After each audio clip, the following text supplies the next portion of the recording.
Hey, what's up, and welcome to Fathering Our Future. I'm Anthony Vandegrift. I'm certainly not the perfect dad, but every day, just like you, I am trying to be a better dad because I love being a dad. While it is rewarding and it is the most fulfilling thing that we are privileged to do as men, it is also so much fun. And I'm so thankful that I had a buddy who, when my wife and I were expecting our first child, contrary to all the other voices who said, your life is getting ready to end, I hope you've planned your last vacation of a lifetime, they were all knuckleheads. And contrary to all of their advice, my buddy said, being a dad is the most fun that you will ever have, and you're going to love it. And he was right. Now, here's the cool thing about perspective, because he shaped my perspective going into fatherhood. I was looking for it to be fun. And in life, when you go out looking for something, you usually tend to find it. So let me offer this to you. If you're unsure about fatherhood and you have viewed it in so many other ways, change your perspective, because fatherhood is so much fun. It's filled with excitement. It's filled with laughs. It's filled with adventures. Just the other night, my son, while we were all at dinner, he said, hey, do you remember when we were at that church event a while back? And we said yes. And he said, well, I had to step away and use the restroom. And keep in mind, when my son tells stories, it's usually very distracted and he's very choppy, pauses in all the wrong spots.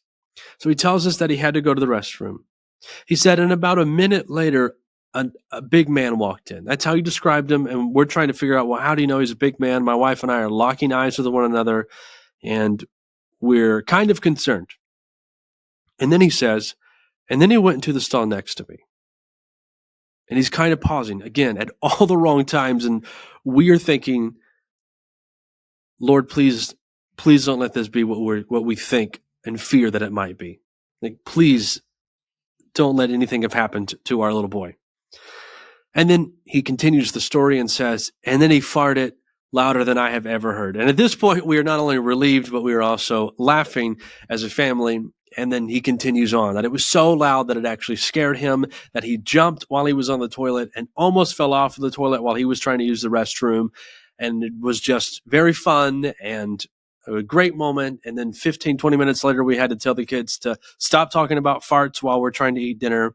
But in that moment, while my wife and I are just kind of lingering, and probably a poor choice of words there, but we're pausing, we're looking at one another thinking, surely not. I think when it comes to child sexual abuse, this is one of those things that most of us, we hear about seldomly, and we think there's no way that this could ever happen to my children. There's no way that this will ever happen in my family. But the reality is it does happen, and potentially it can. So today we're going to focus in on the topic of child sexual abuse, exploitation, and grooming. And to help with this conversation, I am joined with a member of the Foundation United. Her name is Vanessa Morris, and she's going to give us some insight and some big help when it comes to this subject. I'm super excited to let you know about my most recent project, a devotional for dads called Following Our Father. As Christian dads, we have no better example than our Father in heaven on how to be a dad. As a father reading the scriptures, I cannot help but see how he truly is our Father. So in this devotional, I go through 30 qualities and attributes of God. You can take it one day at a time and knock it out in a month, or you can take the time that you need to absorb who our Father is so that you can be the dad that you're called to be and be the dad that your children need you to be. This is available to you. You can check the description to find the link to get your copy. You can even get a copy for someone else. But this is a resource for you that will bless you. It will impact you as a father, and it will impact your home. So get your copy of Following Our Father. Get it today. Well, Vanessa, thank you so much for being with me today. How are you? I'm doing great. Glad to be here. Good. I'm really glad to have you. This is a topic that, again, as I mentioned in the beginning, that I think a lot of parents think there's no way that this could ever happen to my children or to my family. But the reality is that it does happen. And so I think you're going to help us maybe deal with some of the blind spots, help us understand more about the topic in general, and better equip us as fathers and as parents when it comes to child sexual abuse and exploitation and grooming. Now, where I want to start, though, is you are a part of the United Foundation. Can you tell us more about the United Foundation and its mission? Sure. So it's actually the Foundation United. Yeah. But same Sorry. same principle. We're all together, right? We're united. Right. Right. So and built on the foundation of us all being in this work together to really get to the root. Sex trafficking, exploitation, all of that is like, I always say that's like the last stop on the longest bus ride of every red flag going unnoticed and unaddressed. So we're really about getting to the root and giving like systemic practical tools, whether it's systemically for the faith community, for the family, for the education system, and so on, to actually be able to address these issues and prevent them before they ever take place. I see. So for me, and I would assume the majority who, again, thinks, I hear about this seldomly. Right. There's no way it happens to my family. How often are these cases actually occurring? Well, what I will tell you is that mindset of it can't happen here, this is only an over there problem, is just not one that we can afford to buy into. Because when we look at the numbers and we look at the issue, we know it's that sexual abuse, which is at the root of trafficking, right? We've served thousands of survivors over the past 14 years. And I can tell you that it does not discriminate between race, socioeconomic background, zip code, religion, and that the root of sexual abuse that happens is actually happening to 1 out of 3 little girls and 1 out of 5 little boys. And Wow. that's just what's reported. And we see that usually, whether it's sexual abuse or another form of trauma, it enters life around 3, 4, 5 years old. We call these ACEs, adverse childhood experiences. But yet, the average person doesn't even disclose what happened to them. So they live in decades shrouded in secrecy and shame until they're 53 years old. Wow. And it leads them down a path that they otherwise just wouldn't have gone down. Sure. Yeah. And you're right. It's alarming, honestly, that you say 1 out of 3 girls and 1 out of 5 boys. Right? And then you tag that with, yeah, there's people who also don't report it, because there's a lot of that. People who way later in life may Yep. say, yeah, I was sexually abused as a child and it really Yep. messed with me. So the fact that those are the reported numbers, I think, is kind of alarming. Now, what really kind of bothered me was said 3, 4, and 5. This is where it starts at the age. Because Yeah. for me, my kids are 7, 5, 3, and 8 weeks at this point. So, is there any particular reason as to why the sexual abuse starts at such a young age? Is it just because they're so susceptible and so vulnerable, or is there some common factor that's known? Sure. The vulnerability certainly plays into it. And we know that, well, a lot of things play into it, right? Access to children as well. We know that typically it's usually around 90+% of victims who personally know their abuser, right? So we have this whole like stranger danger, the big white van that Yeah. pulls up and abducts you. That is not what is commonly happening. What's commonly happening is there is abuse that enters at a very young age at the hands of someone they should have been able to trust. Yeah. And because we're not having these conversations at a young age, we're not equipping our kids to be able to speak up and say, something made me feel unsafe. Somebody I experienced unsafe touch, or I have questions about this. A lot of times we even, unknowingly gaslight our own children into being like, oh no, so and so's safe, so and so's fine. We drop them off at grandma and grandpa's and we're like, be a good girl, be a good boy. I'm like, please stop telling our kids that. How about be safe? And then when you pick them up, hey, did you feel safe? Was there anything you felt questions around? Did anything feel uncomfortable or icky? Do you want to, go down the list of the people that you know? It doesn't matter if they're in your family or at your church or on your ball team or whatever. Ask them specifically about people and know that you're creating a conversation and a culture where nothing's off limits and they can feel comfortable to come to you no matter what. Yeah, I think that's really important. Communication is one of the big things that I push For sure. on Father in Our Future because, in my mind, communication is what establishes trust, and then that's Yep. the foundation for relationship. So, if you're going to be able to do anything, have any influence, any say in your kid's life, and be able to be the guide that they need and the leader that they need you to be, you're going to have to talk to them. Is there any is there any particular way to lead into those conversations? I know when it comes to the talk about sex and the birds and the bees, at least for young boys, some people are recommending that that conversation happens at the age of 8. Now we're talking about kids who are 3, 4, and 5. So is there any sort of guidance that you provide on Yeah. how to initiate that conversation?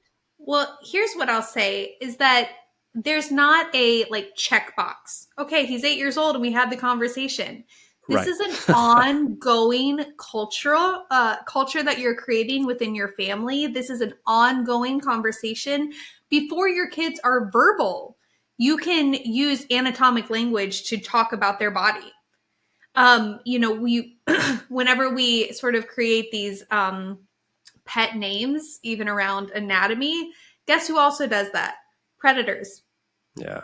So, helping them to understand what their body is, what their body boundaries are, what safe touch is, from the time that they are just little and building it into a conversation that's sort of ongoing, right? Because you can have the most bubble wrapped family in the world and be the world's number one helicopter parent. Guess what? You're not always going to be with your kids. They That's right. are going to experience the world in some capacity, right? Whether it's at a friend's house or at church with other kids from other different family systems, or at school, or how about just going to the grocery store and seeing a magazine at the checkout line somewhere. Your child's going to experience something, and you want to be proactive in always having those conversations. And Yeah. when a question or an issue comes up, because we are in the world, even if we're not of it, we're there. That's right. When that question comes up, one of the greatest things a parent can do is just master the poker face. Everything's normal, nothing's off limits. You can talk to me about anything. Yep. And let me tell you, you know this with kids, and especially the ages they are, they say some stuff. They They do. say some stuff and they've got some questions. And so, if we can normalize all of that, then we can create a really safe space for if something does happen. Maybe it's not even to them, maybe it's to a peer, and they need to talk about it. Then you're the one they're going to come to, and that's what we want. I think that's great insight. And I feel like for some people that's probably a difficult thing to do. So I grew up in a church environment, and I can attest to the fact that the topic of sex Sure. and even the anatomical language that's used to Taboo. describe our body and our We don't parts, talk right? about that. We don't use it, right? We have to call it something Yeah. different. And the sad thing is that culturally that happens too, and then it becomes something that's funny. And so the serious design of who we are, Hmm. crafted by God, kind of Right. becomes a joke and kind of becomes lighthearted, and we don't take things very seriously. And since we won't talk about it in a church setting, it just is kind of left for the child to fill in the blanks on, Somebody's going well, to talk about it, right? exactly, Yeah. exactly. So I think that's a good point for everyone to hear. Regularly have these conversations and Yeah. just make it normal in your house. Yeah. Now, you mentioned, which is so sad, and I knew that this was the case. You mentioned that most of these occurrences are domestic; they're within family Sure. settings, which it's sad that that's the case. But um, let me ask this first before I ask what I was thinking about. Are there particular things that we can look for? I know that in some cases you can psychologically profile people, and there are common factors across the board. Are there any things that might give us some insight to where Sure. someone may be a predator Right. in regards to our child within our family? Yeah, I would say just paying attention to your child's cues. Okay. If the whole like you have to hug so and so, or you have to, spend time alone with so and so. Like, that is a dangerous time bomb waiting to happen, because Okay. there are some who are super safe, but then all a predator needs is access. And so they not only groom the children, they groom the parents to trust them. Because what did you say in Mm, the beginning? Trust is the basis of relationship, right? And when you have a yeah, relationship, you can have access. that's And right. so someone who maybe they are wanting to spend time alone with the child, they're constantly buying the child gifts. They are requesting physical touch. That, come give me a hug, and oh, don't act so shy. And then you see your child who isn't really wanting to spend time with this person, right? They're giving cues. Maybe they're not verbally talking about it, but they're giving those physical and emotional cues, paying attention to those, and then being able to have conversations privately with your child, letting them know they're never in trouble for sharing something with you. They can always Right. ask questions. A safe adult will never be mad at them for asking a clarifying question. These are what Right. our body boundaries are. So teaching them those different things, um, it's going to help create that atmosphere where they will come to you if something is off, and where if you see something and they're not coming to you, you know how to pinpoint it. Hey, if you're a new dad or choosing to embark on a fresh start as a father, I have a gift for you. I wrote a book a while back called Cut the Crap: Direct Tips for Becoming a Dad. I don't teach you how to change a diaper. That one's totally on you. But I do talk about 5 elements that you need to focus on as a dad if you want to be the dad your children need you to be. Now, this is completely free. It is yours. There's no strings attached. The only thing that I'd like you to consider is, if the book brings value to you as a father, make a contribution by going to fatheringourfuture.com/support. But you don't have to. Again, it is a free gift from me to you. The link is in the description after the end of the episode. Click it, get your copy, and I pray that it helps you. Now, you mentioned the term grooming, Mm-hmm. and in reference to the child and also the parents. I think sometimes us, in the majority, who don't deal with this all the time, such as yourself, we hear some of these terms, and I think we probably just always throw them under the umbrella of pedophilia, and we never really think into detail what they actually are. Some of the things that you really deal with: sexual abuse, exploitation, and grooming. Could you Mm-hmm. give us just kind of like a brief definition of those terms, what they actually entail, just to help us there? Right. So, one thing that I think is important to know is that there is contact sexual abuse and then non-contact. Right. So Okay. even when we're talking to our kids, we want to talk to them about what their body boundaries are, the power of their voice, how to speak up, who to speak up to.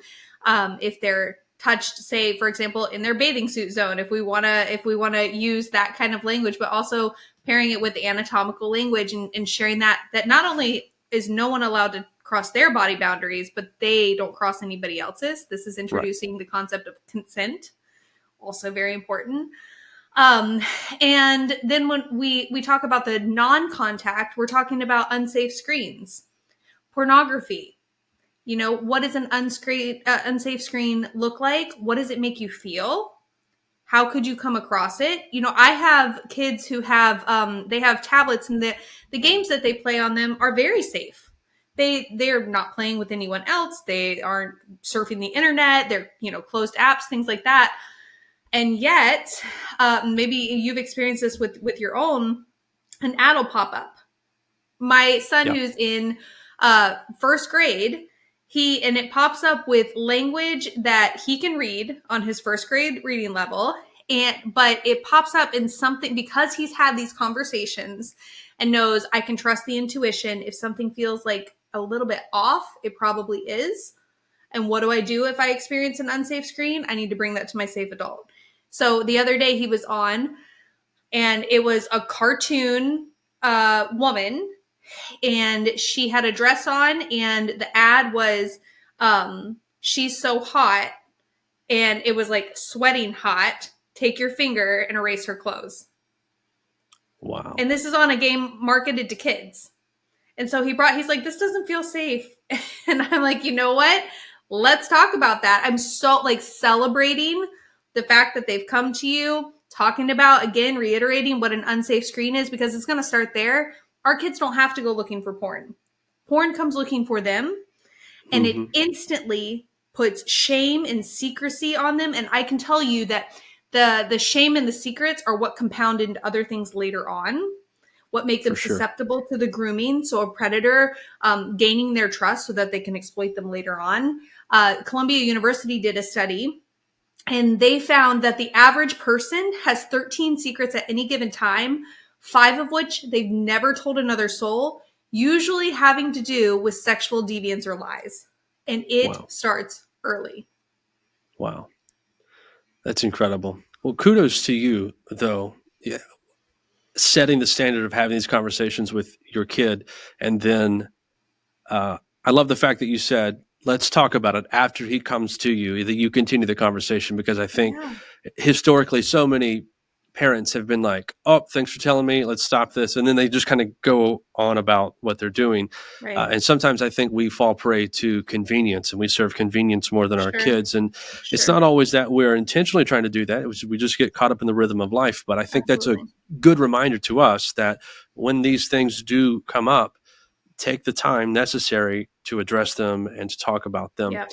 Now, you talked about screens, and just doing something innocently like playing a game made for children and then getting some ridiculous ad like that. Mm, Um, when we talk about kids with smart devices, so I immediately think, okay, if we're dealing with sexual abuse, I'm thinking these are teenagers with cell phones, and they're back in my day, it was you were in a chat room and right. someone's reaching out to you that way.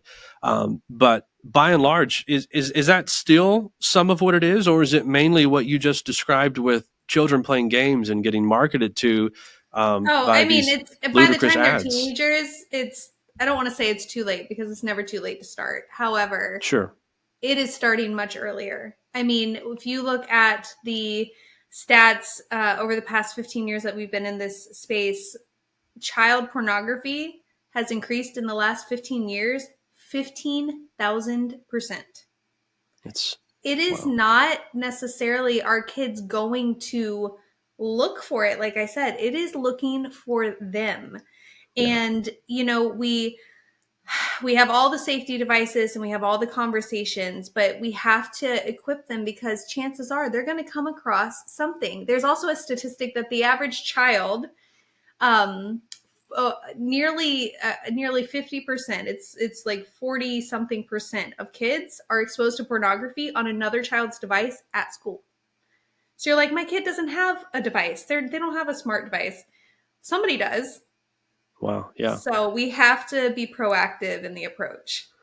No, I think that's really smart. I was going to ask you at what age should we even consider getting our kids a smart device, but you bring up a great point that it's not always their personal device that does it. Right. Which I is mean, why we should talk about it. Yeah. Because they're going to come exactly, and across it. yeah. So not necessarily that this would be the case in every situation, but in some instances, maybe it is better to actually have the device and be able to teach the etiquette around it, so that when exposed to it elsewhere, they know what to do. Yeah. Um, Wow. Yeah, that's interesting. I mean, I can even think back on my story. My first introduction to pornography was because of a friend going over to Right. his house saying, "Hey, look what you can look up on the computer." And Right. then that's how it started. I didn't do it, was never prompted to do it, but that's how my exposure started. Yep. So you do bring up a good point that it's not always you and your environment, but it's a Right. friend and somewhere else that they don't have the same boundaries and they don't have the same standards as you might. So that's a good point. I want to ask you I want to ask you this as well.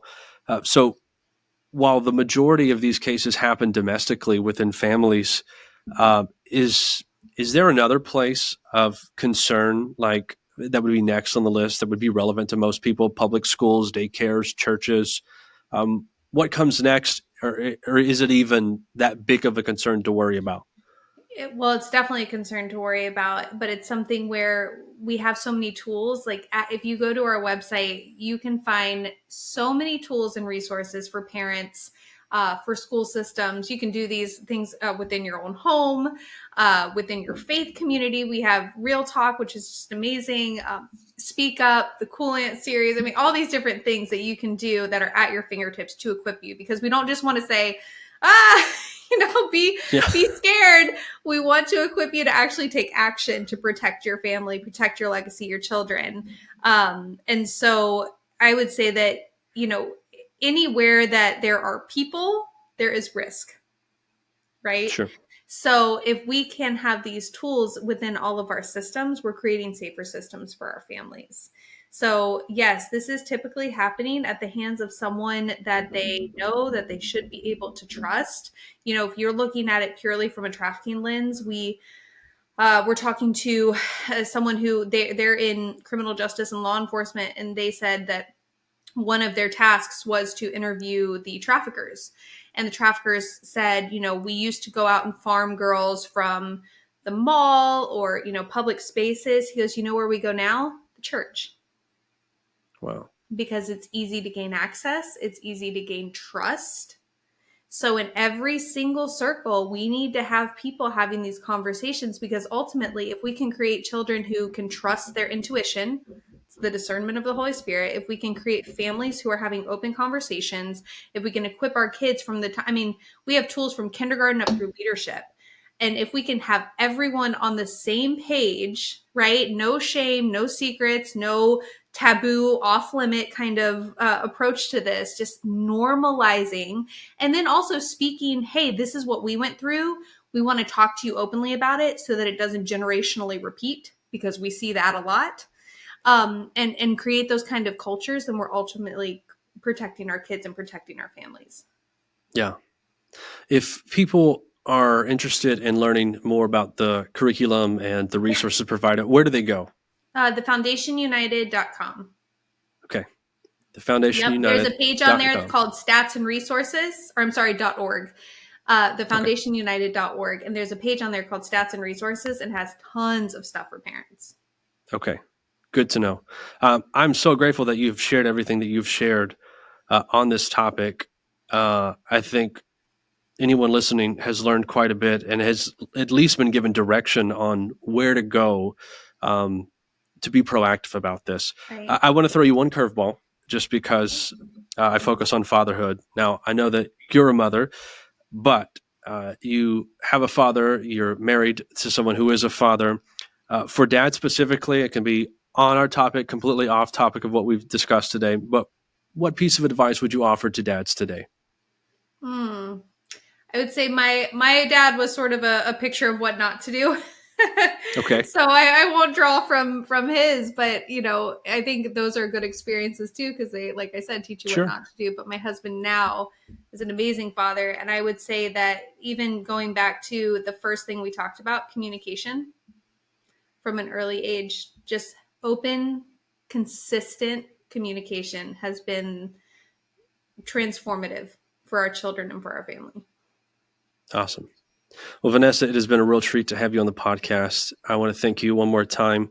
And I appreciate the work that you're doing. Thank you. And I hope that it continues to prosper and make a big difference. Thank you. Thanks for having me on. Well, I think you will agree with me that that was a wonderful and very informative interview with Vanessa. I appreciate her time and her expertise on this topic. I am so appreciative that communication came to the forefront. We're talking about being proactive as fathers and protecting our children from these dangers that exist in our world. And this is just the reality that we find ourselves in. Communication is key. It is at the heart of what we do as fathers. Our scripture for this week, I want to pull from Psalm 23. The context is David is speaking about God as his shepherd. And in verse number 4, this is what we read. Even though I walk through the darkest valley, I will fear no evil, for you are with me, your rod and your staff, they comfort me. David is trying to use this language to represent this darkness, this deepest darkness, as other translations render it, that while I'm walking in a place where I don't see what's there, I don't fully understand where I'm at, even in that space and in that terrain, I'm okay because I know that God is with me. As fathers, this is how we need to be. Take the language and make this stretch with me. But our children live in a world that they don't fully see. They don't fully grasp and understand everything that happens around them. They don't know how dangerous devices can be. Yes, we should promote the good, and that's what they need to get from us. But we also have to take up the responsibility of keeping them safe and protecting them. And one of the best ways that we can do this is through conversation and talking to them. David in Psalm 23 uses this metaphorical language of God being a shepherd and David being a sheep. But every other verse, he, if you will, gives the reality of what that looks like. Verse number 5 is the reality of verse number 4. So being in the deepest darkness, in this valley of darkness, David likens this to being in the presence of his enemies.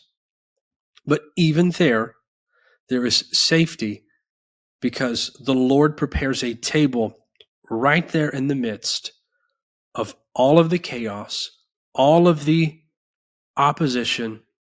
God sets up a table and invites David to come and sit. I write about this in my devotional, Following Our Father. If you don't have a copy, I would recommend you get one. But I want you to be proactive as a dad, and I want you to invite your kids to take a seat with you at the table so that you can talk to them. In Psalm 23, what comes from the experience at the table is a knowledge that I'm not alone and that I'm going to make it and that the Lord will be with me every step of the way. When David gets up from the table that he writes of, he is still in the presence of his enemies, but he gets up from the table with the perspective, surely goodness and mercy will follow me all the days of my life, and I will dwell in the house of the Lord forever. I'm going to make it. I know that God is going to be with me. Our children need to know that we are with them and that we are going to be with them and that they will make it because we will ensure that they will. So I want you to be proactive about communication. Take the tips, take the recommendations from this interview and start to talk about them with your children so that you can be proactive and so that you can potentially prevent any harm that could come your child's way. The smart and wise thing for you to do is to have these conversations, to have them regularly, and to stay in constant communication with your children. Build that bridge of communication, create that foundation of trust, and then just continue to nurture this thriving relationship that you have with your children. Let's pray. Jesus, we thank you for your word. We thank you for your example that you model to us, that you are with us no matter where we are at. Sometimes in life, things are great, and other times, not so much. Sometimes we find ourselves in a place that we don't know how to navigate. But even in those places, you are with us, and we know that we'll be okay because you are there. God, help us to take what you have modeled to us and apply in our homes. Help us to be shepherds to our children as they journey through a world that is filled with things that they do not fully see or understand. God, help us to be there, to shelter them, to protect them, to fight for them, to, in the midst of opposition and adversity, sit down with them and talk with them. God, help us to follow your example in our homes. In Jesus' name, amen. I pray that you do this. I pray that you're intentional about this. It makes a difference. It makes an impact. You want a relationship with your kids that goes beyond them living in your home. You want it to be strong and you want it to continue to develop as they have children and their children have children. And you don't ever want to lose the gifts that God has given you. And your children are those gifts. So be intentional about talking to your kids. There's a lot that comes out of that. But as far as what we talked about today, this is proactive. And I think it can be preventative as well. Talk to your kids. On this journey of fatherhood, I know it's not always easy. I know it's tough, but I'm with you on this journey. If you need help, you reach out to me fatheringourfuture@gmail.com, and I will be happy to help you however I can. Remember, you are absolutely vital and important. You are needed, necessary. You're a difference maker. You're a dynasty builder. You are a dad. To embrace this all the way. Commit yourself to it.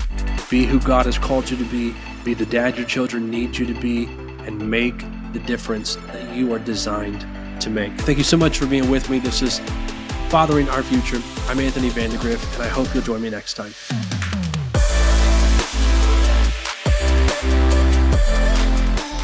Hey, one more time, I want to thank you for listening to Fathering Our Future. If you're not subscribed to the podcast, please do so wherever you listen, and consider leaving a nice review because I would appreciate that. But if you're not connected to Fathering Our Future on social media, you can find it on Facebook, Instagram, and YouTube, and there you're going to get some additional content on a more regular basis that you don't always get here on the podcast. Now, the last thing that I would like to ask of you is that you would consider becoming a financial partner of Fathering Our Future, because dads make a difference, and dads are not disposable.